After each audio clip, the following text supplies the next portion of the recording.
উলামায়ে দেওবন্দ পাহাড়দারি করেছেন আল্লামা শামসুল হক ফরিদপুরীর নেতৃত্বে।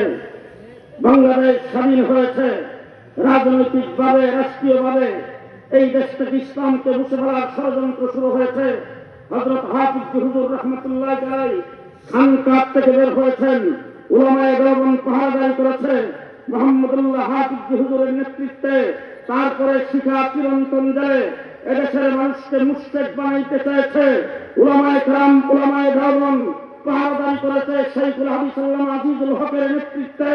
তসলিমা নাসরিন কোরআন পরিবর্তনের কথা বলেছেন, বাংলাদেশের বর্ডার উড়িয়ে দেওয়ার কথা বলেছেন, পাহাড়দারি করেছে উলামায়ে দেওবন্দ খতিব উবাইদুল হকের নেতৃত্বে।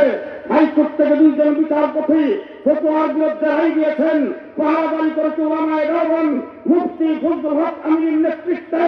শাহবাগে নাস্তিকের মুর্তাদরা একত্রিত হয়ে যুদ্ধপরাধীদের বিচারের দাবিতে আল্লাহ রাসূলকে নিয়ে কটূক্তি করেছেন, উলামায়ে দেওবন্দ পাহাড়দারি করেছে। আল্লামা আহমদ শফীর নেতৃত্বে সক্রিয় তত্ত্ব একসাথে রক্ত দিয়ে বাংলাদেশে মুড়ে মুড়ে বাবার মুক্তি স্থাপন করে দেশটাকে মুক্তির রাজত্বে পরিণত করতে চাইছে উলামায়ে দেওবন্দ জুনায়েদ বাবুর নেতৃত্বে পাহাড়দারি করেছে।